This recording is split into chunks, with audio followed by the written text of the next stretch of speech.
Hello, folks. This story was sent to me by a subscriber and is intended for educational purposes only.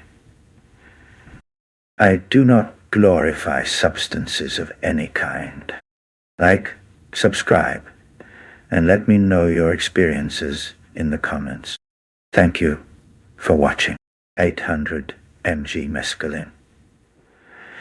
When Cacti became my life coaches, I never thought a mescaline trip would turn into a bizarre life seminar hosted by desert plants. But there I was, sitting cross-legged in my living room, with 800 milligrams of mescaline coursing through my veins, and a dozen cacti staring at me like wise, prickly gurus. The journey started like most of my experiments, with a mix of excitement and dread, because mescaline is known for its long, intense trips, and I was ready to surrender to whatever weirdness awaited. At first, the colors in the room deepened. Terracotta pots glowed with an almost holy light, and the tiny spines on the cacti flickered like candles in a desert chapel. Then, as the visuals intensified, the plants began to morph. Their needles twitched, and faces emerged from their textured surfaces, some wise and serene, others cheeky and mischievous.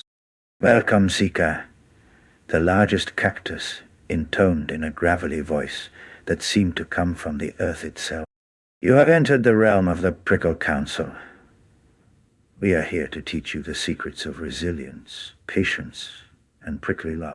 I blinked, trying to make sense of this. "Prickle love," I echoed, half laughing.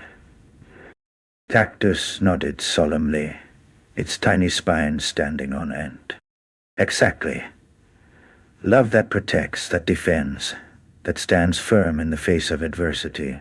The second cactus, smaller, but with a fierce mustache of spines, piped up. "And humor. Never underestimate the power of laughter when life pokes you in the ribs." As the trip deepened, each cactus took turns imparting their wisdom. The barrel cactus explained how it stores water for dry times, a metaphor that made me think about emotional reserves during tough patches in life. The prickly pear, with its flat pads and bright fruit, talked about embracing vulnerability. How its soft insides are protected by spiny armor, but still manage to nourish. The strangest moment came when the moon cactus, that neon-pink oddity, often seen as a funky houseplant, wiggled and giggled like a teenager on a sugar rush. "Don't take yourself too seriously," it chimed. "Even in the desert, we bloom bright and ridiculous." Between these lessons, the room transformed into a surreal desert landscape. The carpet became cracked earth. The walls faded into endless horizons. And I was somehow sitting atop a giant rock, surrounded by an audience of cacti in flowing robes. They chanted, they danced, well, as much as cacti can dance. And I found myself laughing uncontrollably at the sheer absurdity of taking life advice from plants. At one point, the largest cactus nudged me with a thorny arm. "Your human worries are like sandstorms, annoying but temporary. Find your calm like the desert after the storm." I realized that despite the weirdness, I was absorbing profound lessons. Resilience, humor, patience, and self-care, all wrapped in the surreal package of talking desert plants. The trip lasted hours, and when it finally began to fade, the cacti bowed gracefully, their faces melting back into spines.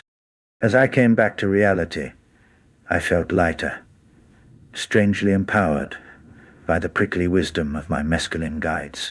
And now, every time I glance at my cacti, I smile and remember that even the smallest, sharpest things in life can hold the deepest truths.